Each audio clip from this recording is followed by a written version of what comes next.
Las memorias de Charles Finney. Capítulo 16. Avivamiento en Troy.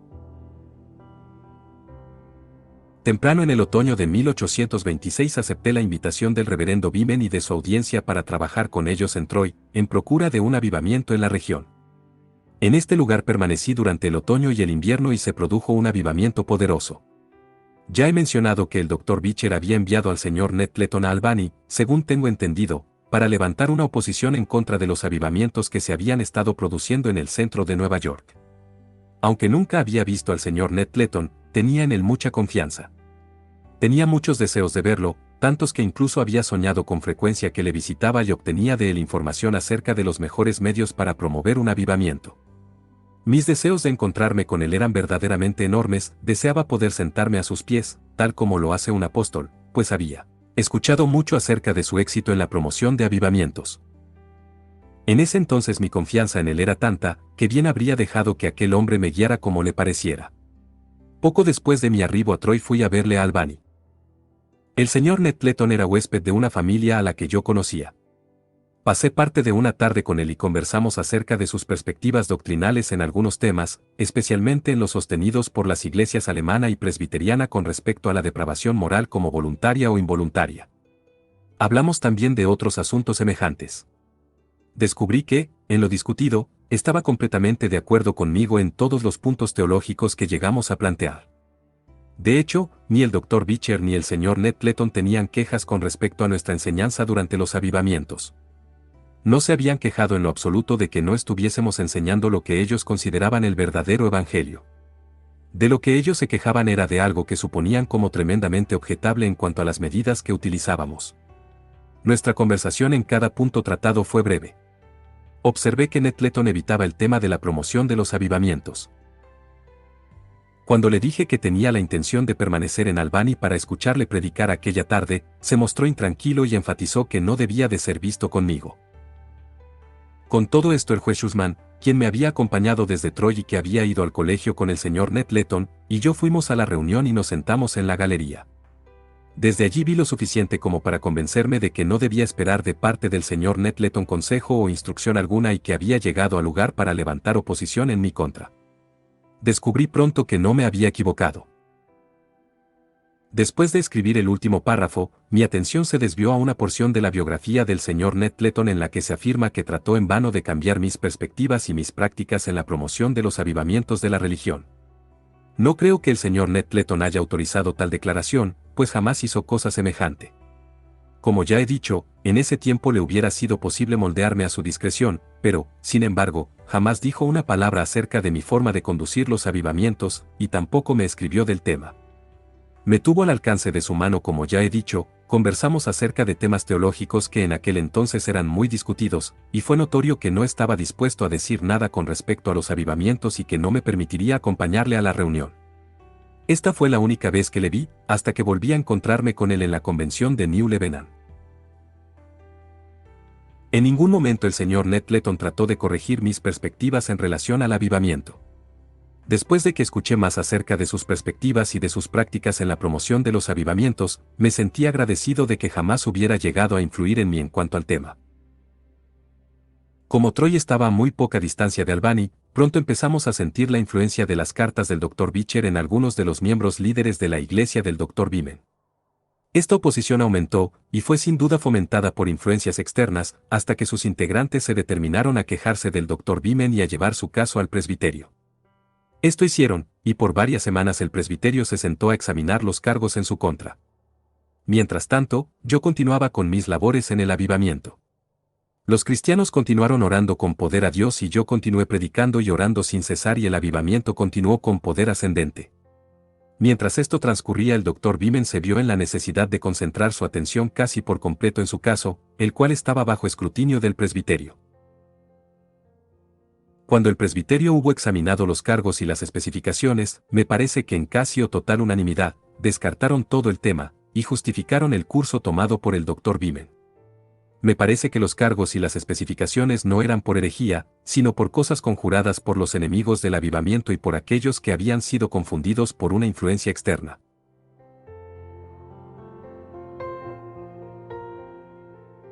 En medio de este avivamiento la salud de mi esposa requirió que dejara Troy para visitarla en Whitesboro, en el condado de Oneida. En mi ausencia, el Dr. Beeman invitó al reverendo Horatio Foote a predicar.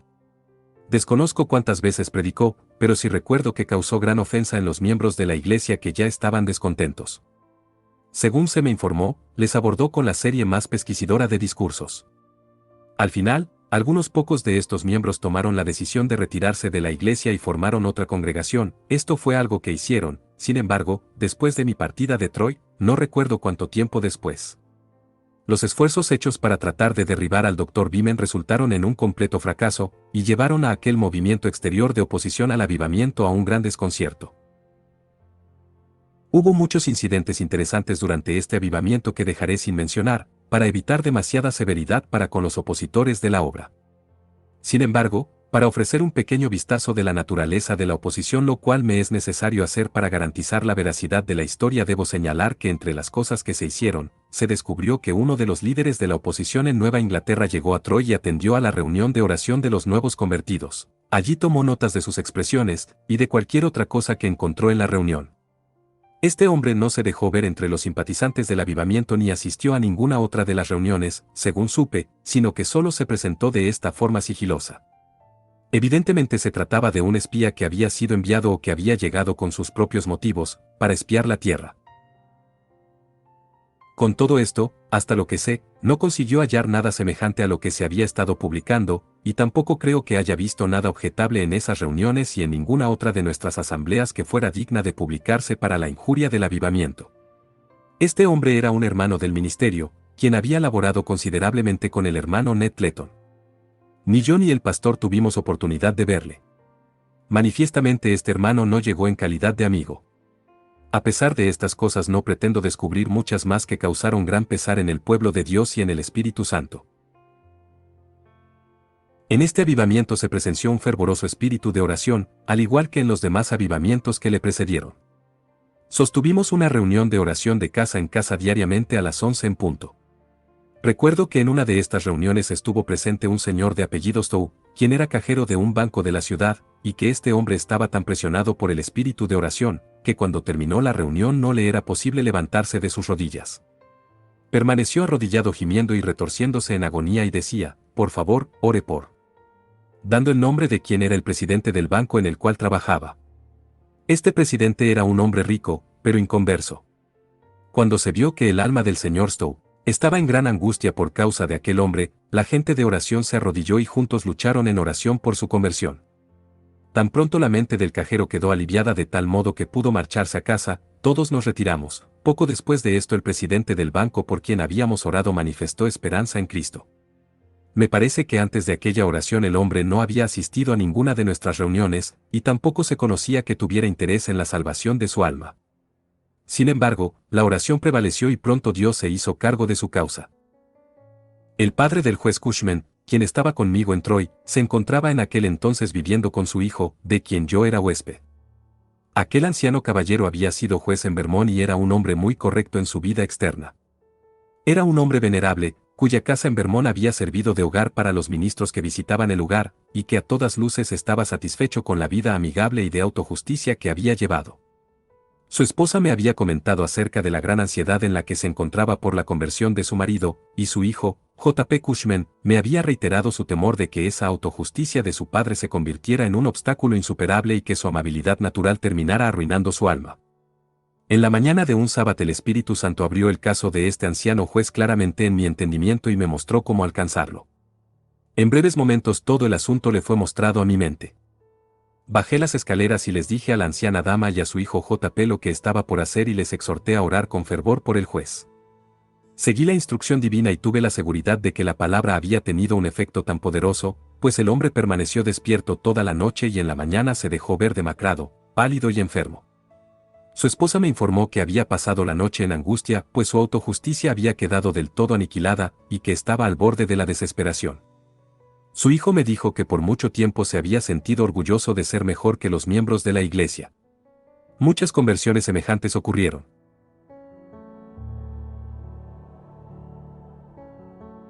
Antes de mi partida de Troy, una joven dama de apellido Sebar, de New Lebanon, en el condado de Columbia, que era la hija única de uno de los diáconos o ancianos de la iglesia de New Lebanon, llegó al pueblo, según tengo entendido, para comprar un traje para un baile al que deseaba asistir. Esta señorita tenía una parienta, otra joven dama como ella, que era parte de los nuevos convertidos y una celosa cristiana. Esta joven invitó a la señorita Sebard a asistir con ella a todas las reuniones, lo que despertó enemistad en su corazón.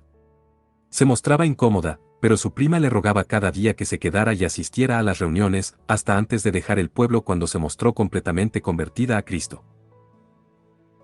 Tan pronto sus ojos fueron abiertos e hizo las paces con Dios, se fue inmediatamente de regreso a casa y empezó a trabajar allí en procura de un avivamiento en ese lugar. La religión en New Lebanon estaba en aquel entonces en muy mal estado. Casi todos los jóvenes del lugar eran inconversos, y los viejos miembros de la iglesia se encontraban en un estado de frialdad e ineficiencia. El padre de la señorita Sebard se había hecho un hombre muy formal, y durante mucho tiempo los asuntos religiosos habían sido grandemente descuidados en el lugar. Tenían un anciano ministro, un hombre bueno, según confío, pero que sin embargo no sabía cómo llevar a efecto el avivamiento de la obra. La señorita Sebard empezó primero en su casa y procuró que su padre abandonara su vieja oración, como ella le llamaba, y despertara para involucrarse en la religión. Siendo ella una gran favorita en la familia, y especialmente para su padre, su conversión y conversación afectó a aquel hombre en gran manera. El señor Sebard despertó pronto y se transformó por completo en otro hombre, y sintió en lo profundo que era necesario tener un avivamiento de la religión en el lugar. Sara, este era el nombre de la hija en cuestión, fue también a la casa de su pastor, y procuró a su hija, quien estaba en sus pecados. Esta otra dama se convirtió pronto y ambas se unieron en oración por un avivamiento de la religión. Empezaron también a trabajar de casa en casa, buscando despertar a la gente. En el transcurso de una semana o dos el interés en la gente se había elevado tanto que Sara en persona regresó a Troy y me rogó que fuera a su pueblo a predicar. Ella había sido enviada por su pastor y los miembros de su iglesia a hacerme tal solicitud. Fui a New Lebanon y prediqué. El Espíritu del Señor se derramó y pronto el avivamiento empezó a avanzar con gran poder. Cada día se reportaban incidentes muy interesantes, las conversiones poderosas se multiplicaron y un gran y bendito cambio en el aspecto religioso se produjo en aquel lugar, en donde los habitantes más cultivados e influyentes se convirtieron. En New Lebanon estábamos fuera de la región que había sido contaminada por la oposición provocada por el Dr. Beecher y por el Sr. Ned Clayton, y en consecuencia encontramos poca oposición en el lugar durante este avivamiento. La oposición fue especialmente sostenida por profesores de religión. Hasta donde sé, todo parecía avanzar con armonía en la iglesia. Pronto sus miembros empezaron a sentir que estaban en profunda necesidad de un avivamiento y se veían muy agradecidos de que Dios les hubiera visitado. La mayoría de los hombres prominentes del lugar se convirtieron. Entre estos hombres prominentes se encontraba un doctor de apellido Wright, de quien se decía era un incrédulo. Desde luego supuse que los comentarios eran ciertos. Este era un hombre muy respetado en su profesión y muy dotado en la conversación. En primera instancia manifestó gran hostilidad para con el avivamiento y declaró que la gente había perdido la cabeza. Sin embargo, la señorita Sebard y otros hermanos hicieron de él el sujeto particular de sus oraciones. Ellos tenían mucha fe de que, a pesar de su fiera oposición, el doctor pronto llegaría a convertirse. Un domingo por la mañana este doctor Wright asistió a la reunión. Noté que aquellos que estaban cargados por su alma estaban de rodillas, con las cabezas hacia abajo y orando durante todo el sermón. Antes del anochecer fue evidente que la oposición del señor Wright había empezado a ceder. El doctor escuchó el evangelio durante el día, y pasó la noche en profundo ejercicio mental.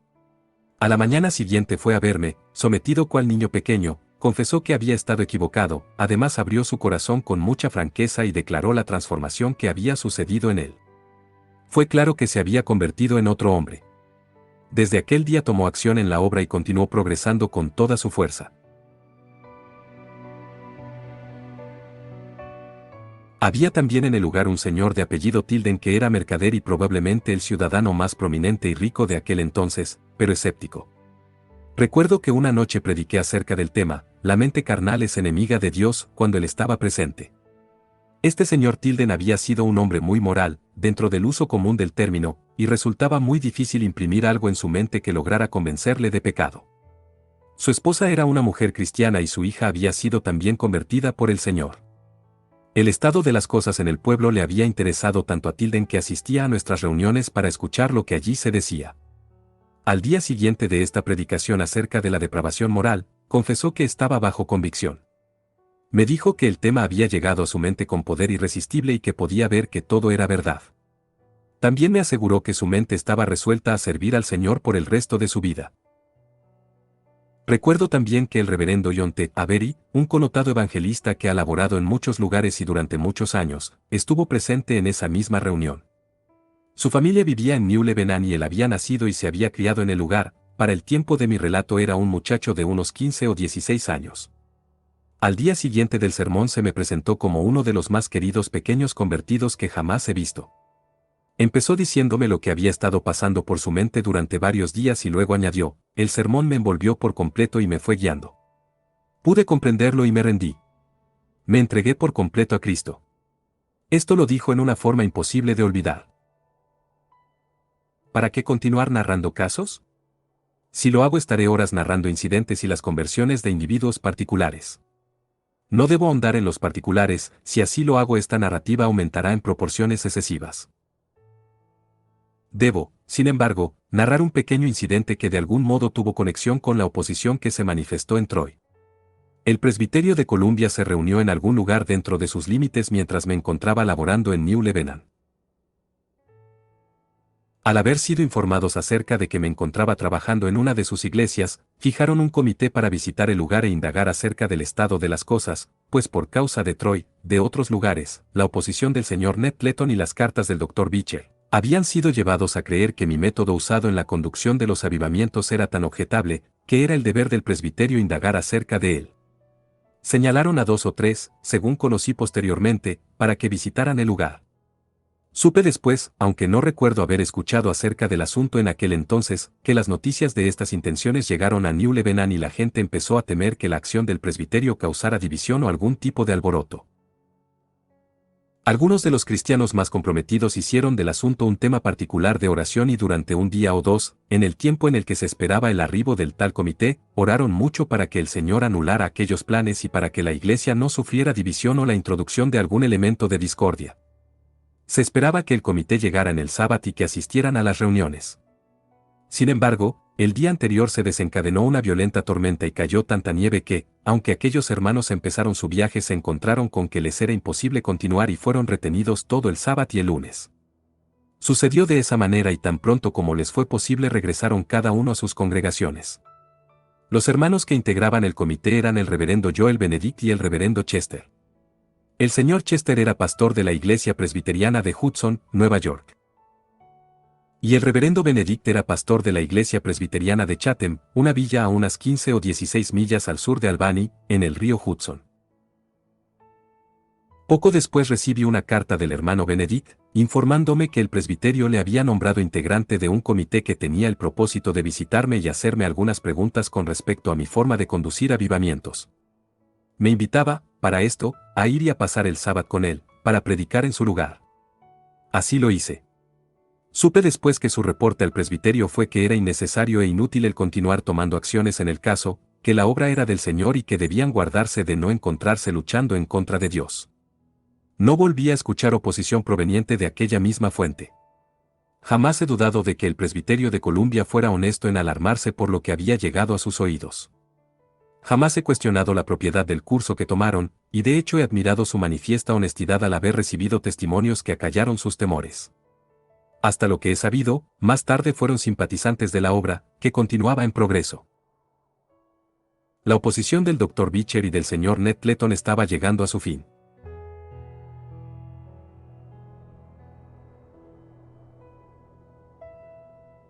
Por aquel tiempo surgió la propuesta, no sé por parte de quién, de sostener una convención o una consulta en el tema de conducción de los avivamientos. Surgió correspondencia entre los hermanos del oeste, que había estado trabajando en los avivamientos, y los hermanos del este, que se habían opuesto a los mismos. Finalmente se acordó sostener dicha convención en cierto día, si no me equivoco en el mes de julio, en New Lebanon, en donde yo había estado laborando. En ese tiempo había salido de New Lebanon para pasar una corta temporada en la villa de Little Falls, en el río Mohawk, cerca de Utica. Algunos incidentes muy interesantes tuvieron lugar durante mi corta estancia, pero nada tan sobresaliente como para merecer espacio en esta narrativa.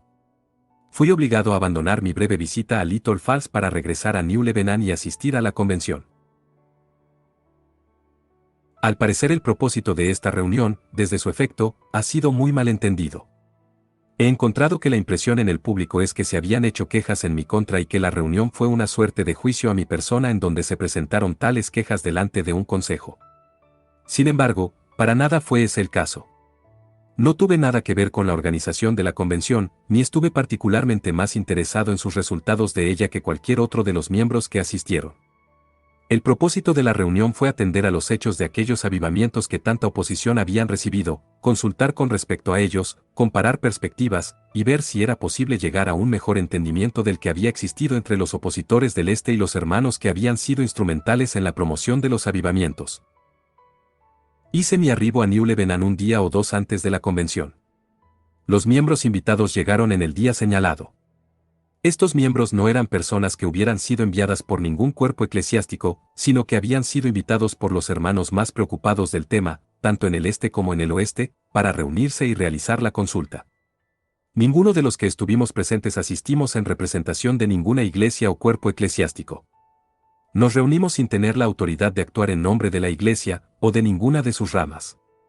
Simplemente, como ya lo he dicho, nos reunimos para consultarnos, comparar perspectivas, y para ver si en los hechos se había dado algo incorrecto, y si así era, para entrar en el acuerdo de corregir lo que había estado equivocado en cada una de las partes.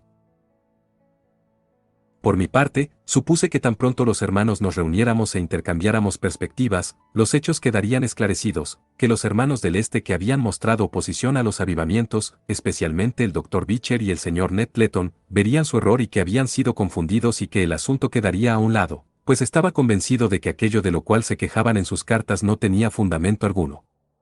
Entre los hermanos que integraron la convención recuerdo a los siguientes: por el este estaba el Dr. Beecher y el Sr. Ned Clayton, el reverendo Joel House, de Hartford, el reverendo Dr. Datten, de New Haven, el reverendo Dr. Humphrey, presidente del colegio de Williams, el reverendo Justin Edwards, de Andover, y un número considerable de hermanos del este cuyos nombres no puedo recordar.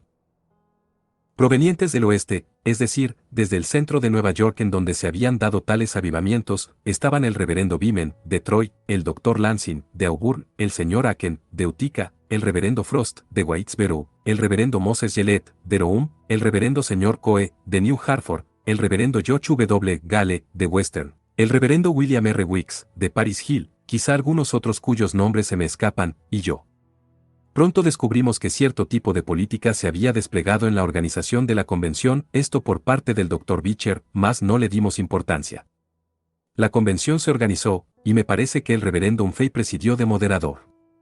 Que yo sepa, no existió ningún tipo de sentimientos incorrectos en los miembros de la convención. Es cierto, sin embargo, que los miembros del oeste veían con sospecha al Sr. Wicks, como ya he dicho antes, por creerle el responsable en alto grado de la mala interpretación en los hermanos del Este. Tan pronto como la convención quedó debidamente organizada y los puntos a tratar planteados y entendidos, se presentó la inquietud de los hermanos del Oeste con respecto a las fuentes de las cuales el Dr. Beecher y el Sr. Ned Clayton habían recibido su información. Habíamos puesto especial solicitud en tratar de averiguar quién había sido el responsable de la mala interpretación de los hermanos, y quién les había dado tales perspectivas acerca de los avivamientos como para que se sintieran justificados en el curso que estaban tomando. El hacer ese descubrimiento era para nosotros una idea principal, queríamos saber de dónde provenía toda aquella misteriosa oposición. Por esta razón levantamos la pregunta enseguida, deseando saber por parte de los hermanos de qué fuente habían recibido la información en lo tocante con esos avivamientos. Vimos de inmediato que la tal era una pregunta embarazosa.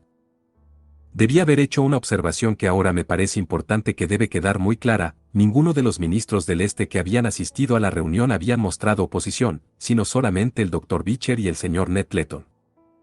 No fue difícil ver desde el exterior que el Dr. Beecher se sentía comprometido y que su reputación estaba en juego, pues como sus cartas, o algunas de ellas, habían hallado el camino a las imprentas públicas, sería tenido como responsable por ellas, si es que no se llegaba a probar lo que afirmaban. Fue muy evidente que tanto él como el Sr. Ned Clayton estaban muy sensibles. También fue muy aparente que el Dr. Beecher había asegurado la asistencia de los ministros más importantes de Nueva Inglaterra, para poder así sostenerse delante del público y justificarse a sí mismo en el curso que había tomado.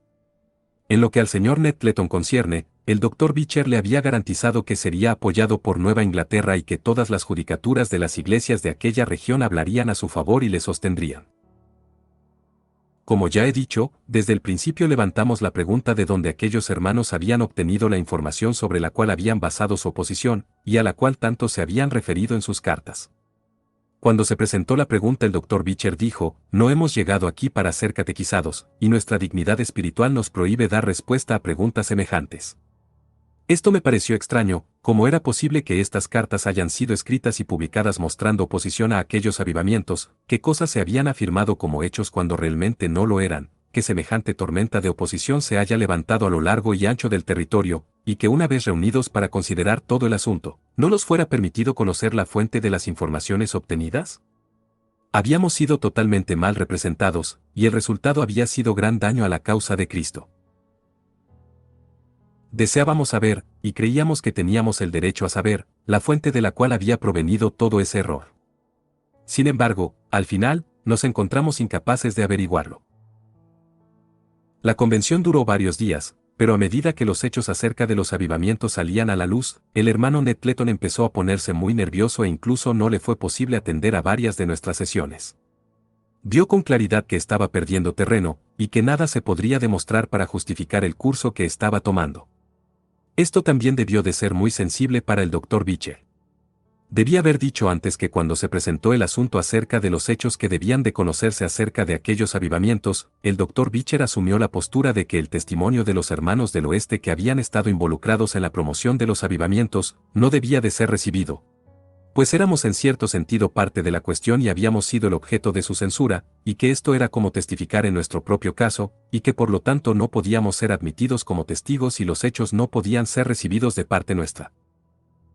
Sin embargo, en este punto los hermanos del Este no le prestaron oídos ni por un segundo. El Dr. Humphrey aseveró muy firmemente que nosotros éramos los mejores testigos que podían hallarse, que sabíamos lo que habíamos hecho en aquellos avivamientos de la religión y que por lo tanto éramos los testigos más competentes y veraces, y que nuestras declaraciones serían recibidas por la convención sin vacilación. En este punto el acuerdo fue casi universal, con la excepción del Dr. Beecher y el Sr. Ned Clayton. Fue muy claro en aquel momento que tal decisión afectó en gran medida al Dr. Beecher y al Sr. Ned Clayton, quienes pudieron ver que si los hechos eran mostrados por los hermanos que habían sido testigos de los avivamientos, aquellos que habían estado en el territorio y que conocían todo acerca de ellos, todos los malentendidos y los errores que se habían hecho y entretejidos acerca del tema serían echados por tierra. Nuestra reunión, en toda su extensión, resultó muy fraternal. No se manifestaron combates o amarguras, y con la excepción de aquellos dos hermanos que he nombrado, el Dr. Beecher y el Sr. Ned Clayton, los hermanos del Este se mostraron siempre cándidos y deseosos de conocer la verdad, como también contentos de saber las particularidades de los avivamientos del Oeste. Durante la convención se discutieron varios puntos, en especial el tocante a si era apropiado que las mujeres tuvieran alguna parte en las reuniones sociales. El Dr. Beecher presentó la objeción y la discutió en su longitud, insistiendo en que la práctica no era bíblica y que era inadmisible.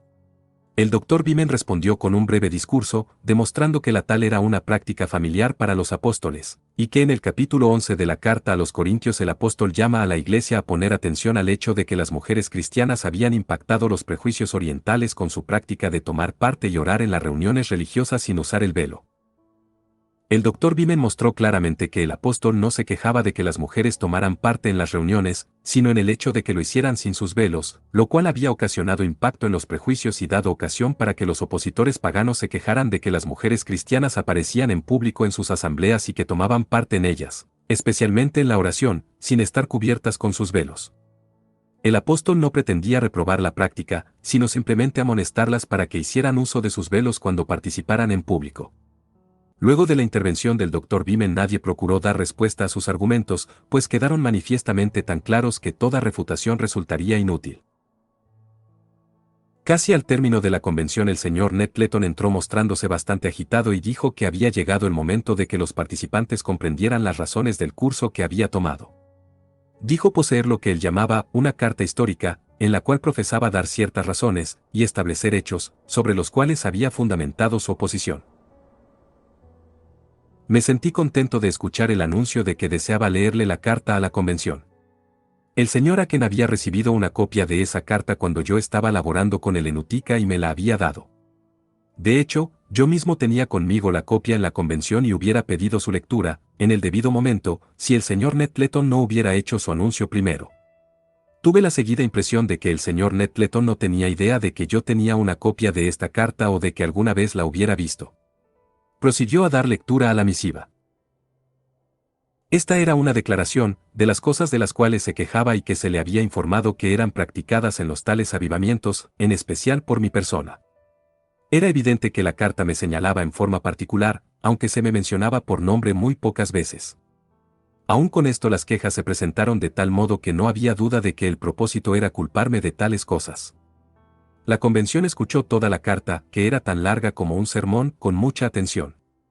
Luego de la lectura el señor Nettleton hizo la observación de que ahora la convención tenía delante de sí los hechos que le habían movido a actuar, y que él invocaba como justificación para sus procedimientos. Cuando el señor Nettleton tomó asiento yo me puse de pie y expresé mi satisfacción de que se haya dado lectura a la carta, y señalé que poseía una copia y que iba a leerla en el oportuno momento, de no haberlo hecho el señor Nettleton. Luego afirmé que hasta donde llegaba mi conocimiento, ninguno de los hechos mencionados en ella, motivo de su queja, eran ciertos y que yo no había hecho tales cosas. Añadí además que, todos los hermanos con quienes he trabajado están aquí, y ellos pueden decir si hice estas cosas en alguna de sus congregaciones. Si ellos saben o creen que algunas de estas cosas son ciertas acerca de mí, que lo digan aquí y ahora, y de inmediato las confesaré. Todos aquellos hermanos, al unísono, ya sea haciendo afirmaciones o manifestando su consentimiento, dejaron saber que estas cosas no eran ciertas. El señor Weeks estaba presente. He dicho antes que sospechábamos que el señor Weeks le había comunicado muchas de estas cosas al señor Nettleton. Por esta razón esperaba que cualquier respuesta a mi negación explícita de los hechos que se me imputaban en la carta del señor Nettleton viniera del señor Weeks. Yo no estaba seguro, pero sospechaba que el señor Weeks creía estar en posesión de todos los hechos y que estaría dispuesto a relatarlos en la convención. Supuse también que si él le había escrito al Dr. Beecher o al señor Nettleton afirmando aquellos hechos, se sentiría en la obligación de hablar y justificar sus afirmaciones. Sin embargo, el señor Weeks no dijo una sola palabra. De hecho, nadie en el lugar pretendió justificar ni una sola de las afirmaciones con respecto a mi persona, hechas en aquella carta histórica del señor Nettleton. Por supuesto, esto era una sorpresa para el señor Nettleton y para el Dr. Beecher. Si alguno de los hechos presentados por ellos había sido recibido del señor Weeks, sin duda esperaban que hablase y justificara lo que había escrito, pero Weeks no dijo nada que dejara ver que tenía algún conocimiento acerca de los hechos presentados en la carta. La lectura de la carta y lo que sucedió inmediatamente después, prepararon el terreno para el cierre de la convención. A continuación debo añadir algunas cosas de las cuales me lamento estar obligado a mencionar.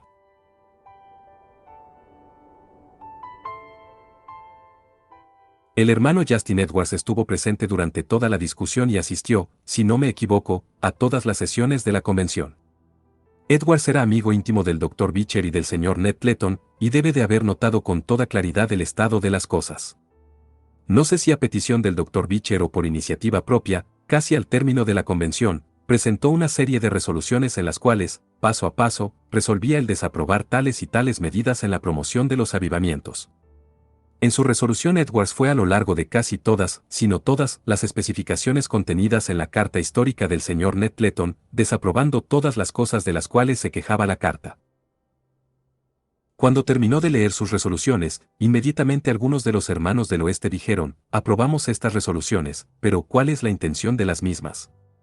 Nos es manifiesto que la intención de estas resoluciones es crear la impresión pública de que tales cosas han sido practicadas, y que esta convención, condenándolas, ha condenado a los hermanos que han estado involucrados en estos avivamientos y que por lo tanto esta convención justifica la oposición hecha a los mismos. El Dr. Beecher insistió en que la intención de las resoluciones era completamente prospectiva, que no se aseguraba o implicaba nada con respecto al pasado, sino que servirían meramente como puntos de referencia, y para dejar en claro que la convención desaprobaba tales cosas en el caso de que éstas llegaran a darse, sin implicar que algunas de ellas se hayan practicado anteriormente. Se respondió enseguida que dado el hecho de que tales quejas habían traspasado los límites de la región, y que era de conocimiento público que tales cargos y quejas se habían levantado, resultaba evidente que las resoluciones fueron diseñadas para cubrir la retirada de los hermanos que habían presentado oposición, y para crear la impresión de que tales cosas se habían practicado en estos avivamientos, según eran condenadas en las resoluciones, por lo tanto así quedaría justificada la oposición del Dr. Beecher y del señor Nettleton, en lo que respecta a la opinión pública. De hecho, estaba perfectamente claro que este era el significado que las resoluciones tendrían para el Dr. Beecher y para el señor Ned Clayton. Los hermanos del oeste dijeron, por supuesto que debemos votar por estas resoluciones. Creemos en ellas y desaprobamos tales prácticas condenadas por ellas tanto como ustedes, por lo que no tenemos más remedio que votar a su favor. Pero si afirmamos que creemos que tienen la intención de justificar la oposición y de tener una aplicación retrospectiva más que prospectiva. De cualquier modo, las resoluciones fueron aprobadas, si no me equivoco unánimemente. Recuerdo que por mi parte dije que estaba dispuesto a que estas resoluciones se transmitieran, y que todos los hechos debían dejarse a la publicación y adjudicación de una sentencia solemne. Propuse después que antes de despedir la reunión pasáramos una resolución en contra de la tibieza en la religión, y que la condenáramos con la misma severidad con la que se condenaron las demás prácticas en las resoluciones. El Dr. Beecher declaró que no existía riesgo alguno de tibieza, con esto la convención quedó suspendida sine die, sin fecha de restablecimiento. No necesito decir cómo la publicación de todo el procedimiento fue recibido por el público.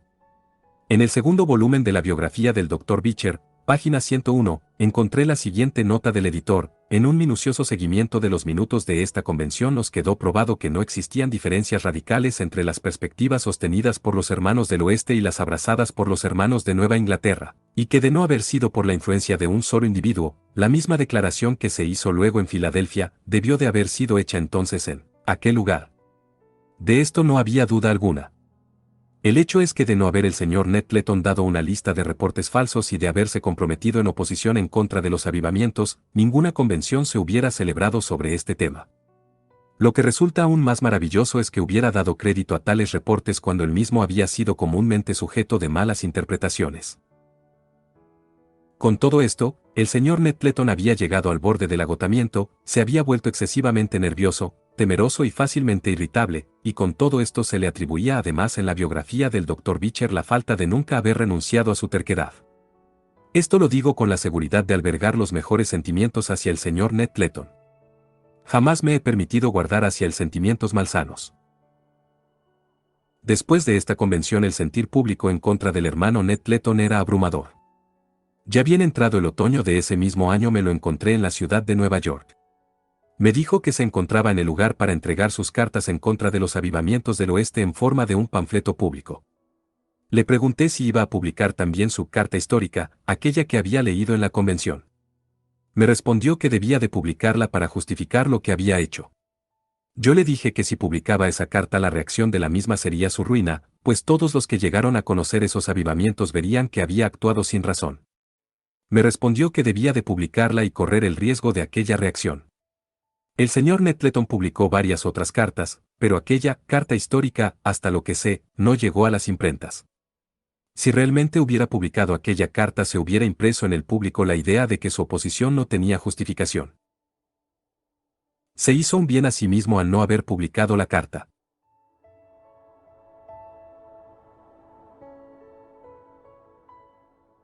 En este punto me es necesario llamar la atención a algunas cosas que he encontrado en la biografía del Dr. Beecher, en las que creo debió de haber habido cierta confusión. La biografía afirma que el Dr. Beecher justificó su oposición a los tales avivamientos, es decir, a la forma en la que eran conducidos hasta el día de su muerte y que mantuvo hasta el fin que los males que fueron motivos de quejas fueron reales y que fueron corregidos gracias a su oposición. Si en realidad esta fue su opinión al fin de la convención, debió de haber creído que los hermanos que dieron sus testimonios en la convención y que afirmaron que tales cosas no habían sucedido no eran más que un grupo de mentirosos, tal como antes le había escrito al Dr. Taylor, y que sus testimonios debían de ser rechazados por completo. Sin embargo, siendo que él y el señor Ned Clayton estaban tan tremendamente ansiosos por justificar su oposición, si ambos estaban aún convencidos de todas aquellas afirmaciones hechas por el señor Ned Clayton en su carta histórica, porque entonces no la publicaron y apelaron a aquellos que habían estado en el territorio y sido testigos de los avivamientos. Si la carta hubiera sido verdadera, la publicación de la misma hubiera resultado en su justificación. Si aún creían que esta carta contenía la verdad, ¿por qué no se publicó en conjunto con las demás cartas del señor Ned Clayton? Creo que el desarrollo de los hechos en la convención mermó la confianza del Dr. Beecher en la sabiduría y la justicia del señor Ned Clayton en cuanto a su oposición a los avivamientos.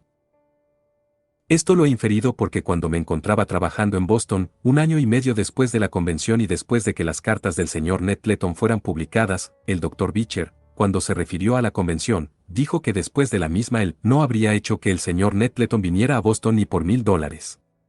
¿Será posible que hasta el día de su muerte el Dr. Beecher haya continuado creyendo que los pastores de las iglesias en las cuales ocurrieron aquellos avivamientos no fueran más que mentirosos y que no debían de ser confiados en cuanto a los hechos que afirmaban conocer de forma personal?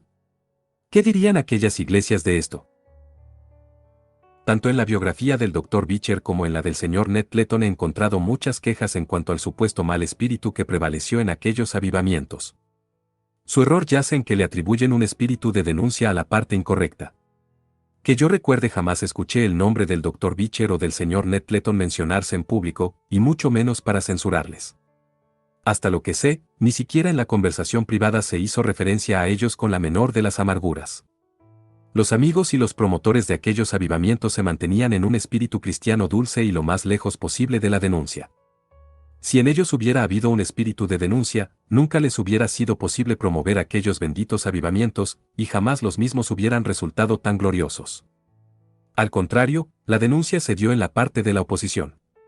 Una cita de la biografía del Dr. Beecher sirve para ilustrar el ánimo de la oposición. En el volumen 2, página 101, se representa al Dr. Beecher diciéndome en la convención de New Lebanon: Finney, conozco su plan y usted lo sabe, tiene la intención de venir a Connecticut y de llevar un rayo de fuego a Boston. Pero si lo intenta, vive el Señor que yo mismo le encontraré en la frontera del estado y llamaré a todos los artilleros y lucharemos por cada pulgada de terreno a Boston, y cuando lleguemos a la ciudad, allí también pelearemos contra usted. No recuerdo que me haya dicho tal cosa, pero sin duda esta declaración ilustra el espíritu de su oposición. El hecho es que Beecher había sido grandemente engañado. Yo no tenía ni la intención ni el deseo de ir a Connecticut o a Boston. La cita arriba mencionada, y muchas otras cosas que encontré en su biografía, muestran cuán engañado estuvo y cuán ignorante fue del carácter, los motivos y las acciones de aquellos quienes trabajaron en esos gloriosos avivamientos. Estas cosas las escribo sin ningún placer. He encontrado muchas cosas en su biografía que me sorprenden y que me llevan a concluir que por algún error el Dr. Beecher fue mal entendido y mal interpretado. Sin embargo, ahora debo pasar a otros asuntos. Después de esta convención no volví a escuchar más acerca de la oposición del Dr. Beecher y del señor Nettleton. Si debo relatar que el señor Nettleton publicó un panfleto con sus cartas con la intención de justificarse. Sin embargo, estas cartas parecieron no tener efecto, pues creo que muy rara vez escuché hablar de ellas. La oposición de ese tipo se consumió a sí misma. Los resultados de aquellos avivamientos que recibieron tanta oposición fueron tales como para callar las bocas contradictoras y para convencer a todo el mundo de que eran en verdad puros y gloriosos avivamientos de la religión, y de que estaban tan lejos de cualquier cosa objetable como cualquier otro verdadero avivamiento en el mundo. Cualquiera que lee los Hechos de los Apóstoles y la promoción de los avivamientos en sus días, y luego lee en sus epístolas la reacción a los mismos, notará que se dieron retrocesos y apostasías. Luego esta misma persona podrá descubrir también la verdad con respecto a los gloriosos avivamientos de los que he hablado, sus comienzos, su progreso y sus resultados, los mismos que se han manifestado cada vez más durante casi 40 años, y no se equivocarán al ver que estos avivamientos fueron mucho más puros y que resultaron más favorables que los de la antigüedad.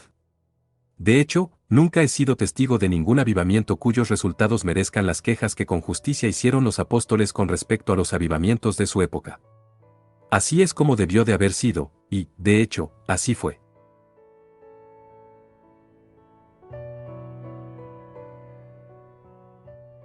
Los avivamientos deben ir aumentando en su pureza y en su poder a medida que la inteligencia aumenta. Los convertidos en tiempos apostólicos eran, o judíos con todos sus prejuicios e ignorancia, o paganos degradados. El arte de la impresión no había sido descubierto aún.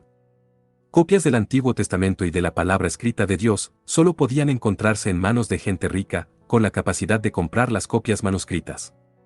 La cristiandad no contaba con literatura que pudiera ser accesible a las masas. Los medios de instrucción tampoco estaban a la mano. Con toda esta oscuridad e ignorancia, y con tantas nociones incorrectas de la religión, con tanto engaño y degradación y con tan escasos medios de instrucción y facilidades para sustentar una reforma religiosa, no era de esperarse que los avivamientos de la religión fueran tan puros y libres de errores que lamentar. No obstante, si debiéramos de esperar en nuestros días tal pureza en nuestros avivamientos, habiendo tantas Biblias y medios de instrucción. Tenemos y predicamos el mismo evangelio que predicaron los apóstoles. Tenemos todas las facilidades para guardarnos del error en cuanto a la doctrina y práctica y para asegurar una religión evangélica sólida. La gente en medio de la cual prevalecieron estos avivamientos eran gente inteligente y cultivada, no solo con educación secular, sino también con abundante educación religiosa en su medio. Casi todas las iglesias contaban con un pastor educado, capaz y fiel. Estos pastores eran totalmente competentes para juzgar la habilidad, solidez y discreción del evangelista de cuyas labores deseaban disfrutar. También eran totalmente competentes para juzgar la propiedad de las medidas que vieron emplearse. Dios mismo puso su sello, de la forma más impactante y admirable, sobre las doctrinas predicadas y los medios usados para impulsar su obra. Los resultados hoy pueden encontrarse en todas partes del territorio. Los convertidos de aquellos avivamientos aún viven y laboran para Cristo y las almas en casi todos, sino en todos, los estados de esta unión. No es un halago inútil el decir de ellos que se encuentran entre los cristianos más inteligentes y útiles que puedan hallarse en este o en cualquier otro país. Las medidas usadas en la promoción de estos avivamientos de ninguna manera fueron objetables. Constituyeron simplemente la predicación, reuniones de oración y otras de instrucción, y la oración y la confesión de acuerdo a las necesidades de la gente. No hubo desenfreno, ni apareció la herejía o el fanatismo. No existió espíritu de denuncia ni algún otro mal espíritu en medio de los convertidos, de hecho, nunca vi ni escuché de avivamientos de la religión tan libres de cualquier cosa deplorable como estos, los mismos que de manera misteriosa excitaron, o más bien fueron objeto, de tanta oposición en su tiempo por parte de hombres buenos, pero engañados. Se ha dicho y escrito tanto acerca de las nuevas medidas que pareciera que se da por hecho que hubo mucho que lamentar en cuanto a los medios usados para promover aquella bendita obra del Espíritu Santo. Sin duda, esta idea es un error. Como desde entonces he elaborado extensamente en este país y en Europa, y no ha habido excepciones en mis medidas, se ha asumido y asegurado que por causa de la oposición presentada por el señor Ned Clayton y por el Dr. Beecher reformé mis medidas y deseché aquellas que fueron motivo de sus quejas. Tal suposición es un error. Siempre y en todo lugar hice uso de todas y de las mismas medidas que empleé en los avivamientos en cuestión, y con frecuencia añadí otras, como la silla ansiosa, cuando lo consideré necesario. Nunca vi la necesidad de reformas en este aspecto. De tener la oportunidad de vivir mi vida de nuevo, creo que, con la experiencia de más de 40 años en las labores de avivamiento, estando bajo las mismas circunstancias, usaría substancialmente las mismas medidas. Con esto no pretendo que se piense que de ellas doy crédito a mi propia persona. No fue mi propia sabiduría la que me guió. Continuamente fui guiado a sentir mi propia ignorancia y dependencia, así como a mirar a Dios continuamente para recibir su dirección. No tuve duda entonces, ni la tengo ahora, de que fue Dios, por medio de su Espíritu, quien me guió a tomar el curso que tomé. Su guía diaria fue tan clara que jamás he dudado de que fui divinamente dirigido. También es un error el suponer que la oposición del Dr. Beecher y del señor Ned Clayton provocó en mi vergüenza por lo que había hecho, como la biografía del Dr. Beecher afirma, y que por motivo de esta vergüenza me reformé, y consecuentemente ellos cesaron su oposición. Puedo apelar con toda seguridad a todos los que me escucharon durante esos avivamientos y a todos aquellos que desde entonces han visto mis medidas en cada lugar, para que sean ellos quienes digan si no es cierto que en todas partes y en todo tiempo he empleado las mismas medidas que usé durante los grandes avivamientos del centro de Nueva York, y que en otras partes he añadido aún otras medidas, las cuales de acuerdo a mi juicio fueron necesarias. No tengo duda de que los hermanos que se opusieron a esos avivamientos eran hombres buenos. Y tengo muy pocas dudas de que fueron mal guiados y engañados por alguien de la forma más crasa e injuriosa. Si en realidad murieron bajo la convicción de que tenían razones justas para lo que hicieron, escribieron y dijeron, y de que llegaron a corregir los males de los cuales se quejaban, entonces murieron tremendamente engañados al respecto. El que la posteridad crea que aquellos males existieron y que fueron corregidos por medio del espíritu presente en la oposición y por la manera representada, no es seguro para la Iglesia, ni para el honor de los avivamientos ni para la gloria de Cristo. De no haberse hecho intentos de perpetuar y confirmar tal engaño, el de que la oposición a los avivamientos fue justificable y exitosa, yo hubiera permanecido en silencio. El hecho es que la oposición ni logró justificarse, ni tuvo éxito alguno. No tengo dudas de que el Dr. Beecher fue guiado por alguien a creer que su oposición era necesaria. En su biografía aparece que, en Filadelfia, durante la primavera siguiente a la convención, yo acordé junto al Dr. Beeman y otros, abandonar el tema y a no publicar nada más con respecto a aquellos avivamientos. La verdad es que toda la controversia y todas las publicaciones habían provenido de parte de la oposición. Antes de la reunión en Filadelfia ya el señor Ned Clayton había impreso sus cartas, y yo no volví a ver ninguna otra impresión con respecto al tema aparte de estas. Yo no tomé parte en los acuerdos a los que se llegaron en Filadelfia. Con todo esto, de no haber la biografía del Dr. Beecher abierto nuevamente el tema con la intención manifiesta de justificar el curso tomado por él y de imprimir en la mente del público la idea de que al haberse opuesto a los avivamientos realizó un gran bien y una buena obra, no me sentiría en el deber de decir lo que ya no tengo justificación para guardarme. Lo que escribo lo escribo a partir de la experiencia personal, y me tiene sin cuidado quien le haya dado al Dr. Beecher aquellos supuestos datos a partir de los cuales actuó. Aquellos datos fueron los mismos mencionados en substancia en la carta histórica del señor Ned Clayton, la cual se leyó en la convención. Aquellos alegados hechos, no eran hechos, como lo establecí en la convención y como cada uno de los hermanos que trabajaron junto a mí en los avivamientos afirmaron. Estos testimonios fueron la prueba, si es que algo puede ser probado en base al testimonio humano. Sin embargo, si su biógrafo no lo ha representado mal, en estos testimonios el Dr. Beecher no creía. ¿Qué dirán de esto las iglesias del condado de Unaide? ¿Podrán creer estas iglesias que hombres como el reverendo Aken, el reverendo Frost, el reverendo Moses Gillette, el reverendo señor Coe y los demás hombres de ese condado que asistieron a tal convención mintieron deliberadamente acerca de un tema que conocían de manera personal? Jamás podrán creer semejante cosa. No importa quiénes fueron los informantes del Dr. Beecher. Ciertamente ninguno de los pastores en donde prevalecieron aquellos avivamientos pudo haberle dado jamás ninguna información que justificara su accionar, y ningún otro hombre entendía como aquellos pastores el asunto. Así como lo afirmó la convención, yo también sostengo que aquellos pastores fueron los mejores testigos posibles de lo que se dijo e hizo en sus congregaciones y sus testimonios, unánimemente, establecieron que ninguna de las cosas imputadas por aquella carta histórica del señor Ned Clayton tuvo lugar. Jamás pudimos saber de quienes habían recibido el Dr. Beecher y el señor Ned Clayton su información. Si las cosas afirmadas por sus corresponsales eran ciertas, ¿por qué ocultar sus nombres? ¿Tenían ellos el derecho de recibir sus testimonios y de actuar en base a ellos de forma tan pública y aún rehusarse a dar sus nombres? Yo mismo he leído los fuertes y terribles cargos en contra de los hermanos que trabajaron en aquellos avivamientos contenidos en la carta del Dr. Beecher al Dr. Taylor, en la cual establecía que su correspondencia justificaría lo que estaba haciendo y escribiendo en contra de aquellos hermanos.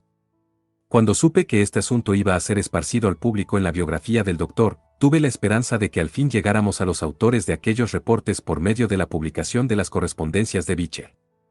Sin embargo, no veo nada en sus correspondencias que pueda justificar su acción.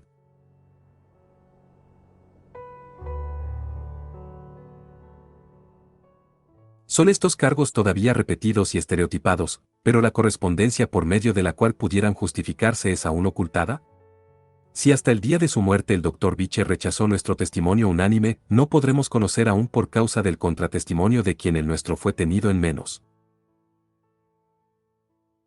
En la página 103 del volumen 2 de la autobiografía del Dr. Beecher, encontramos lo siguiente: en la primavera de 1828, dijo el Dr. Beecher, que en conversaciones del tema hallé que los amigos del señor Finney estaban haciendo planes para crear una impresión en la Asamblea General, que sesionó en Filadelfia, y para introducir a uno de sus hombres en el púlpito del señor Skinner.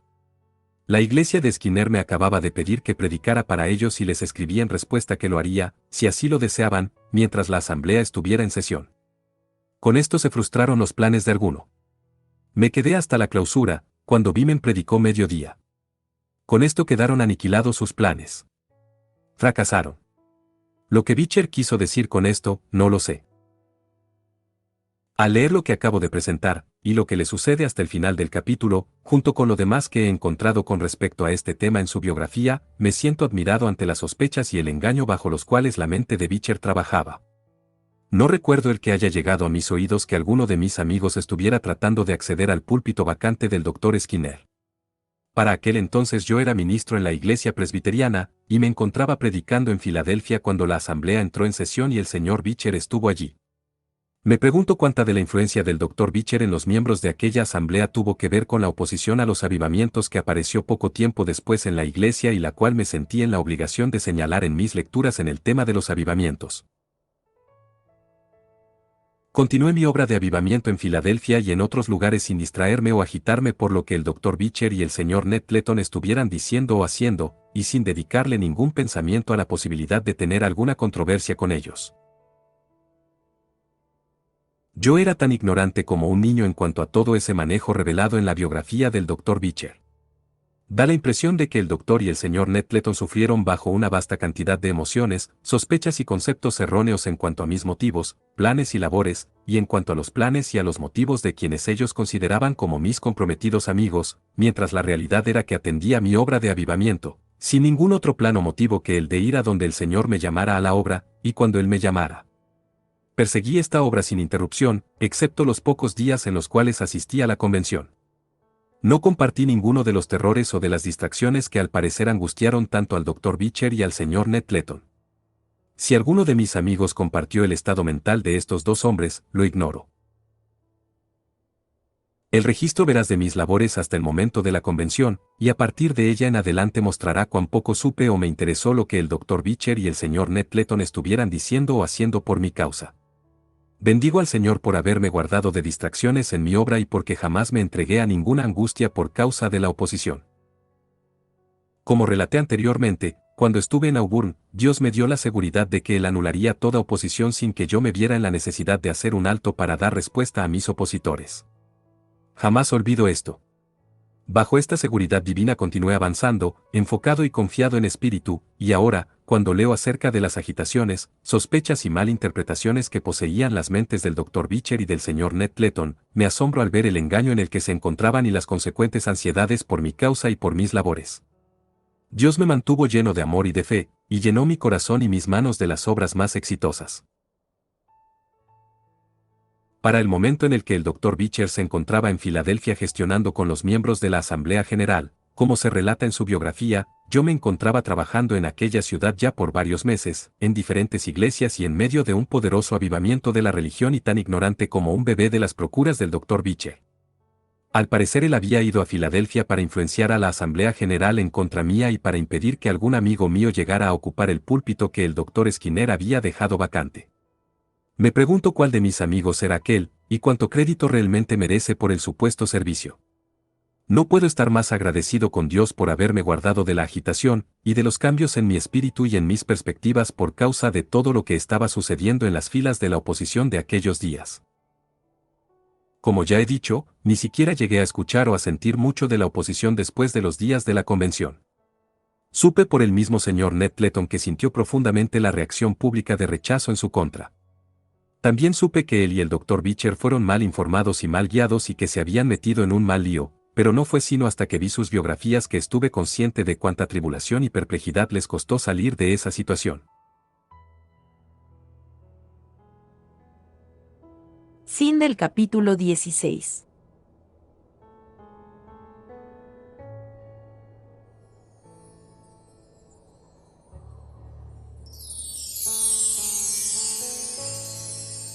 Apoya al canal dándole me gusta, suscribiéndote y activando la campanita para recibir notificaciones del siguiente capítulo.